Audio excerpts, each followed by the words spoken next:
Hello, dear investors. Welcome to Knowledge Fair, hub of financial knowledge. Friends, आज हम इस video में 2022 के टॉप के जो एसबीआई म्यूचुअल फंड्स हैं उनके बारे में बात करेंगे।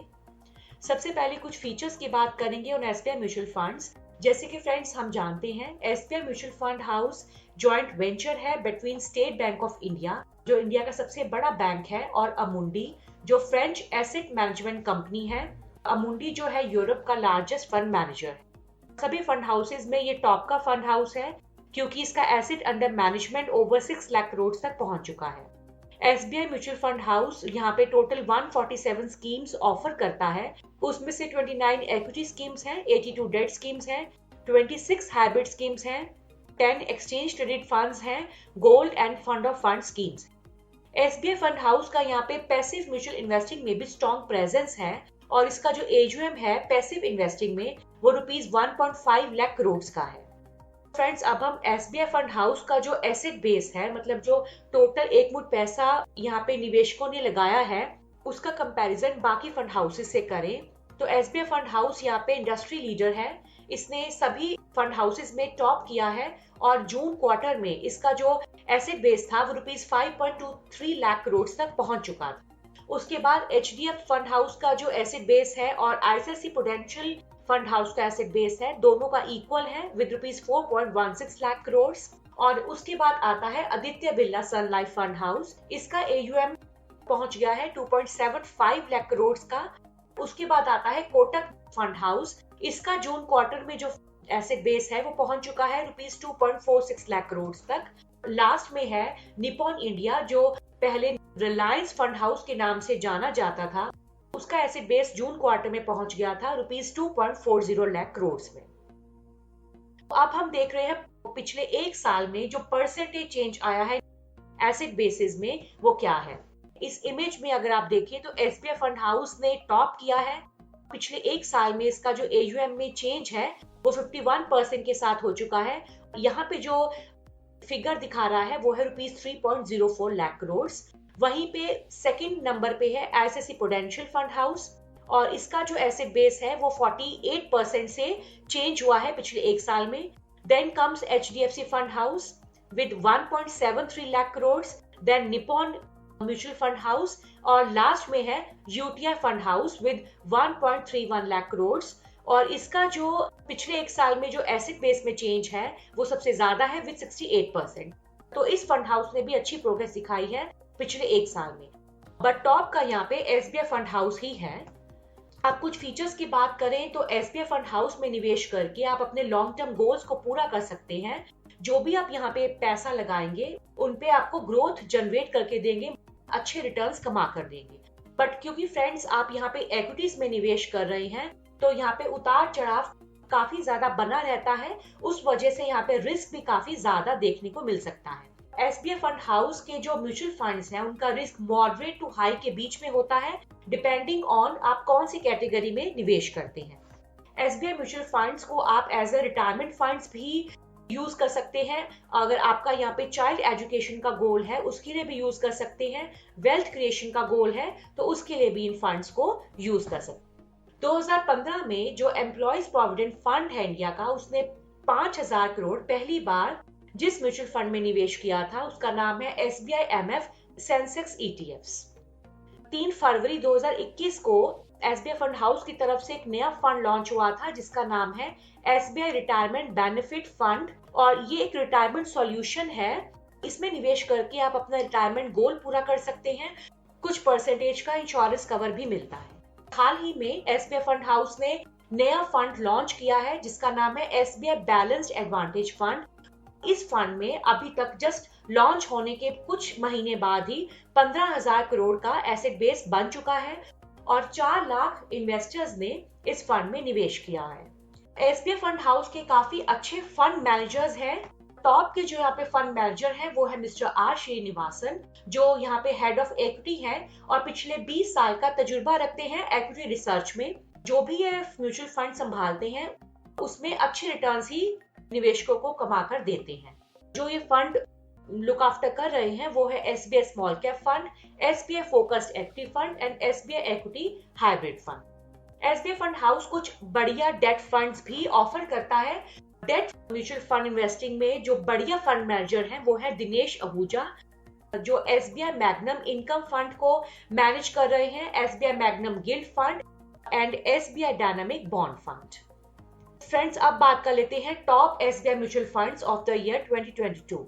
क्योंकि फ्रेंड्स हमारा पहला फंड यहाँ पे फोकस्ड इक्विटी फंड्स में से है, तो इसलिए हम थोड़ा नजर डालेंगे कि फोकस्ड इक्विटी फंड्स क्या होते हैं। फोकस्ड फंड्स मैक्सिमम 30 स्टॉक्स में ही निवेश कर सकते हैं, क्योंकि इनके लिए ये रिस्ट्रिक्शन होती है कि ये 30 से ज्यादा स्टॉक्स में निवेश नहीं कर सकते। फंड मैनेजर की यही स्ट्रेटजी होती है कि वो हाई कन्विक्शन स्टॉक्स में ही निवेश करता है और उन्हीं पे फोकस करता है। तो उसकी स्ट्रेटजी के अकॉर्डिंग ये जो स्टॉक्स हैं ये बेस्ट परफॉर्मिंग स्टॉक्स होते हैं। बट इसका मतलब यहाँ पे फंड बहुत ज्यादा रिस्क भी कैरी करता है, क्योंकि अगर फंड मैनेजर की स्ट्रेटजी यहाँ पे गलत साबित हो जाती है तो फंड में आपको नेगेटिव रिटर्न्स देखने को भी मिल सकते हैं। बट अगर आप लंबे समय में यहाँ पे निवेश करते हैं तो ये जो रिस्क है ये भी काफी हद तक कम हो जाते हैं। हम आपको यही सलाह देंगे कि आप एसआईपी के थ्रू ही फोकस्ड फंड्स में निवेश करें, क्योंकि डाइवर्सिफिकेशन तो होती है बट कम स्टॉक्स में होती है, कुछ चुनिंदा स्टॉक्स में ही होती है। पहला जो टॉप का एसबीआई म्यूचुअल फंड है फ्लेक्सी कैप कैटेगरी का फंड है, जिसका नाम है एसबीआई फोकस्ड इक्विटी फंड। ये 9 साल पुराना फंड है, को मिस्टर आर श्रीनिवासन मैनेज कर रहे हैं और जब से लॉन्च हुआ है तब से अब तक 18% का सीजीआर रिटर्न्स इन्होंने कमा के दिया है। एक्सीलेंट स्टॉक पिकर है और ग्रोथ क्वालिटी स्टॉक्स पे ही फोकस करते हैं। इस फंड में 65% इन्वेस्टिंग इक्विटी में होती है। फंड मैनेजर के पास यहाँ पे फ्लेक्सिबिलिटी है कि बाकी का 35% वो डेट में निवेश कर सकते हैं या किसी भी कैश या कैश इक्विवेलेंट्स में निवेश कर सकते हैं। अभी तक का जो इसका एसेट साइज है वो है ₹23,093 करोड़। फोकस स्ट्रेटजी है और इसके पोर्टफोलियो में अब तक 25 स्टॉक्स ही हैं। सेक्टर एलोकेशन में देखें फ्रेंड्स, तो सबसे पहला जो सेक्टर है वो इन्होंने चूज किया है फाइनेंशियल सर्विसेज का और सबसे ज्यादा निवेश हुआ है विद 23%। सेकंड सेक्टर है कंज्यूमर गुड्स, जिसमें निवेश हुआ है विद 14%। और थर्ड सेक्टर यहाँ पे चूज हुआ है इंफॉर्मेशन टेक्नोलॉजी और इसमें निवेश हुआ है 9.73%। फ्रेंड्स, यहाँ पे आप 18 से 20% का एवरेज रिटर्न एक्सपेक्ट कर सकते हैं। कम से कम 5 से 7 साल तक निवेश रखें। जैसे हम जानते हैं कि जो अल्फा है वो होता है एक्स्ट्रा रिटर्न्स, कि फंड अपने बेंचमार्क से कितना एक्स्ट्रा रिटर्न्स जनरेट करके देगा। तो इसका जो अल्फा बनता है वो 6.73 है। पी रेशियो इसका हायर साइड पे है विद 37.9, लगभग 38। तो इसका मतलब जो अभी इसके वैल्यूएशंस हैं वो काफी ज्यादा एक्सपेंसिव साइड पर हैं। अगर आप यहाँ पे एक मुठ पैसा लगाना चाहते हैं तो मिनिमम आपको यहाँ पे 5,000 निवेश करना होगा, एडिशनल 1,000 और निवेश कर सकते हैं। अगर एसआईपी रूट के थ्रू जाना चाहते हैं तो मिनिमम अमाउंट है यहाँ पे 500 रुपए की। टॉप होल्डिंग्स में सबसे ज्यादा निवेश यहाँ पे मुथूट फाइनेंस लिमिटेड में हुआ है। मतलब अगर आप यहाँ पे 100 रुपया लगाते हैं तो उसमें से 5.99% मुथूट फाइनेंस लिमिटेड में निवेश हुआ है। देन निवेश हुआ है नेटफ्लिक्स इंक यूएसए, जो यूएसए बेस्ड स्टॉक है, मतलब इंटरनेशनल स्टॉक है, इसमें निवेश हुआ है 5.4%। Then comes Alphabet Inc class A, ये भी इंटरनेशनल स्टॉक है और इसमें निवेश हुआ है with 5.39%। Then fourth holding is Procter and Gamble hygiene and health care limited with 5.26%। सबसे ज्यादा निवेश यहाँ पे लार्ज कैप कंपनीज में हुआ है विद 60.43%। इसका मतलब 60.43% पैसा आपका बिल्कुल स्टेबल और कंसिस्टेंट कंपनीज में लगा हुआ है।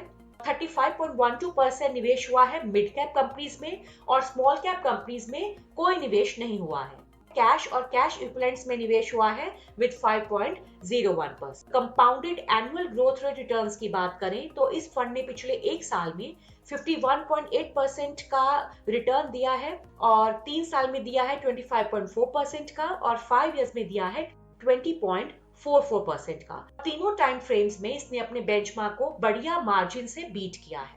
फ्रेंड्स, अब हम एक नजर डाल रहे हैं कि अगर आप यहाँ पे 10,000 लगा के छोड़ते हैं तो एक साल में ये फंड कितने पैसे कमा के देगा in comparison to the benchmark. पिछले एक साल में 10,000 पर ये फंड दे रहा है 15,180 रुपीज, 3 इयर्स में देता है रुपीज 19,733 रुपीज और 5 इयर्स में देता है 25,360 रुपीज। सेकेंड हमारी लिस्ट में है SBI स्मॉल कैप फंड। इसके एनालिसिस में चेक करें फ्रेंड्स तो ये 250th रैंक से जो कंपनी स्टार्ट होती हैं बाय मार्केट कैप कंपनीज में ये फंड निवेश करेगा। ये जो स्मॉल कैप कंपनीज होती हैं कल की लार्ज कैप कंपनीज बनने की पूरी क्षमता रखती हैं, तो इसी के चलते अपने निवेशकों को अच्छा रिटर्न भी देती हैं। ये मिड कैप से तो ज्यादा रिस्की होती हैं बट सेक्टोरल फंड से कम रिस्की होती है। फ्रेंड्स अगर आपका बहुत बड़ा यहाँ पे रिस्क एपिटाइट है, मतलब आप काफी ज्यादा रिस्क ले सकते हैं, तभी इस तरह के फंड में निवेश करें। इसके फंड मैनेजर भी मिस्टर आर श्रीनिवासन ही हैं। एसेट बेस इसका है रुपीज 10,878 करोड़। पोर्टफोलियो में इसके 48 स्टॉक्स हैं और सेक्टर एलोकेशन की बात करें तो सबसे ज्यादा निवेश इन्होंने कंज्यूमर ड्यूरेबल सेक्टर में किया है विद 16.04%। देन सेकंड सेक्टर इन्होंने उठाया है केमिकल सेक्टर विद 12.9 लगभग 13% और थर्ड सेक्टर जो इन्होंने लिया है उसका नाम है construction sector with 12.6%। Top holdings में देखें तो शीला फॉर्म लिमिटेड में सबसे ज्यादा निवेश हुआ है विद 4.77%। देन निवेश हुआ है LG इक्विपमेंट्स लिमिटेड में with 4.02%। Then comes Hatsun Agro Product Limited and Blue Star Limited. Caps में भी देखें तो लार्ज कैप कंपनीज में कोई निवेश नहीं है क्योंकि ये स्मॉल कैप फंड है, बट हाँ स्मॉल कैप फंड है बट मिड कैप कंपनीज में भी निवेश हुआ है विद 48.5%। स्मॉल कैप कंपनीज में हुआ है 55.01%। कैश में निवेश हुआ है 9.38%, तो इसका मतलब 9.38% जो आपका पैसा है वो बिल्कुल सेफ साइड पे है, लगभग बराबर मिड कैप और स्मॉल कैप में निवेश हुआ। SBI स्मॉल कैप के CAGR रिटर्न्स में देखें तो पिछले एक साल में इस फंड ने अपने बेंचमार्क को बीट नहीं किया है, बट एक साल के रिटर्न पे हम यहाँ निर्भर नहीं रह सकते हैं, लंबे समय के लिए यहाँ पे हमें चेक करना है। 3 साल में देखें तो इस फंड ने 28.02% का रिटर्न दिया है। इस रिटर्न ने अपने बेंचमार्क को बीट किया है। 5 इयर्स का रिटर्न बनता है 23.16% और अगेन इस फंड ने 5 इयर्स में भी अपने बेंचमार्क को बीट किया है। 10,000 रुपीज लगाते हैं तो एक साल में SBI स्मॉल कैप फंड आपको देगा 15,456 रुपीज, 3 इयर्स में देगा 20,995 रुपीज और 5 इयर्स में देगा 28,349 रुपीज। अपनी डेट ऑफ इन्वेस्टमेंट से एक साल तक पैसा फंड में पड़ा रहने देंगे तो आपको कोई एग्जिट लोड नहीं लगेगा। इस फंड में भी निवेश करते हैं तो 5 to 7 इयर्स तक पैसा लगा के रखें। फंड का अल्फा है 8.15 और पी रेशियो इसका है 30.16। वैल्यूएशंस इसकी फेयर है, ना ही बहुत महंगी है ना ही बहुत सस्ती है, क्योंकि ये स्मॉल कैप फंड है और इसका एसेट बेस काफी बड़ा हो चुका है, तो इसीलिए यहाँ पे फंड हाउस ने कुछ रिस्ट्रिक्शंस लगाई हैं मंथली SIP पर। अगर आप एक साल में यहाँ पे SIP रूट के थ्रू जाते हैं तो 25,000 से ज्यादा इस फंड में निवेश नहीं कर सकते हैं। ये लागू हुआ है Feb 4, 2021 से और कुछ और लिमिट्स भी यहाँ पे लगी हैं। अगर आप डेली SIP करते हैं या STP करते हैं तो मैक्सिमम आप रुपीज 1,250 रुपीज ही लगा सकते हैं। अगर वीकली SIP करते हैं STP करते हैं तो मैक्सिमम आप 6,250 रुपीज लगा सकते हैं और अगर मंथली SIP या STP करते हैं तो 25,000 ही लगा सकते हैं। क्वार्टरली SIP करना चाहते हैं तो मैक्सिमम है 75,000। फ्रेंड्स अगर आप इन फंड्स में निवेश करना चाहते हैं तो जीरोधा के थ्रू निवेश करें। ये नंबर 1 ब्रोकिंग फर्म है इंडिया का। जीरोधा काफी बढ़िया प्लेटफॉर्म है, सब कुछ आपको अंडर 1 रूफ मिल जाता है। म्यूचुअल फंड इन्वेस्टिंग भी कर सकते हैं, स्टॉक्स में भी निवेश कर सकते हैं। इसका लिंक डिस्क्रिप्शन बॉक्स में दिया है, उस पर क्लिक करें और जीरोधा के थ्रू इन म्यूचुअल फंड्स में निवेश जरूर करें। अब बात कर लेते हैं सेक्टोरल फंड्स के बारे में, क्योंकि हमारा जो अगला टॉप का SBI फंड है सेक्टोरल फंड्स कैटेगरी से ही है। सेक्टोरल फंड्स जो होते हैं वो उन कंपनीज में निवेश करते हैं जो एक ही सेक्टर को बिलोंग करती हैं, या हम कह सकते हैं एक इंडस्ट्री को बिलोंग कर। फॉर एग्जाम्पल अगर आप टेक्नोलॉजी फंड में यहाँ पे निवेश करते हैं तो ये जो फंड होगा ये सिर्फ टेक्नोलॉजी कंपनीज में ही निवेश करेगा जो कंपनीज टेक से रिलेटेड है। इन्वेस्टर्स को यहाँ पे बहुत ज्यादा सतर्क रहना है क्योंकि रिस्क एपिटाइट बहुत बड़ा है। स्मॉल कैप फंड्स में जब आप निवेश करते हैं तो रिस्क बहुत होता है, बट इसमें रिस्क बहुत ज्यादा बढ़ जाता है क्योंकि यहाँ पे जो डाइवर्सिफिकेशन है वो डिफरेंट कंपनीज में तो है बट एक ही सेक्टर में यहाँ पे निवेश हो रहा है। तो हमारा जो यहाँ पे टॉप का एसबीआई फंड है वो है एसबीआई टेक्नोलॉजी अपॉर्चुनिटीज फंड। इस फंड ने काफी बढ़िया रिटर्न्स दिए हैं, वो हम आगे वीडियो में चेक करेंगे। फ्रेंड्स, हम आपको यहाँ पे यही सजेस्ट करेंगे कि अगर आप सेक्टोरल फंड में, इस सेक्टोरल फंड में निवेश करते हैं तो एसआईपी रूट के थ्रू ही निवेश करें, क्योंकि इसमें रिस्क बहुत ज्यादा बड़ा है। अगर आप अपना यहाँ पे पैसा लगाते हैं, कम से कम 7 इयर्स का टाइम फ्रेम लेके चलें। अब तक का इसका जो एसेट अंडर मैनेजमेंट है वो है ₹2307 करोड़। सभी टेक्नोलॉजी सेक्टर फंड्स देखें तो इस फंड का जो एक्सपेंस रेशियो है वो हायर साइड पे है विद 0.95%। पोर्टफोलियो में लगभग 22 स्टॉक्स हैं और पी रेशियो 37.4 है। इसका मतलब वैल्यूएशंस भी इसकी हाई है। अल्फा जो इसका है वो है 7.5। अब एक नजर डालते हैं सीएजीआर रिटर्न्स की। फ्रेंड्स, पिछले एक साल में इस फंड ने बहुत बढ़िया रिटर्न्स दिए हैं विद 75.03%। 20% से इसने अपने बेंचमार्क को बीट किया है। पिछले 3 साल का रिटर्न बनता है 36.9, लगभग 37%, और पिछले 5 साल का रिटर्न बनता है 28.9, लगभग 29%। अगर आप 10,000 यहाँ पे निवेश करते हैं तो पिछले एक साल में ये फंड आपको 17,503 रुपीस बना के देगा। पिछले 3 साल में इस फंड ने जो पैसे बना के दिए हैं 10,000 पे, वो दिए हैं 25,709 रुपीस, और पिछले 5 इयर्स में दिया है 35,649 रुपीस। अब थोड़ा एलोकेशन में चेक करें फ्रेंड्स, तो सबसे ज्यादा निवेश इसमें इन्फोसिस लिमिटेड में किया है। इन्फोसिस लिमिटेड में जो इसका निवेश है वो बहुत ही ज्यादा है विद 22.6%। निवेश हुआ है HCL टेक्नोलॉजीज लिमिटेड में विद 9.41%। अल्फाबेट इंक जो इंटरनेशनल स्टॉक है और इसमें निवेश हुआ है 9.10%। देन फोर्थ जो टॉप होल्डिंग है इसकी है वो टेक महिंद्रा लिमिटेड और इसमें निवेश हुआ है विद 7.08%। लार्ज कैप कंपनीज में सबसे ज्यादा निवेश हुआ है विद 85.8%। मिड कैप्स में निवेश हुआ है 10.36% और स्मॉल कैप्स में निवेश हुआ है विद 3.84%। कैश में भी निवेश हुआ है विद 6.07%। तो ये एलोकेशन भी इसकी काफी अच्छी है। फ्रेंड्स, आपने कौन से एसबीआई फंड हाउस के म्यूचुअल फंड में निवेश किया है कमेंट सेक्शन में जरूर बताएं।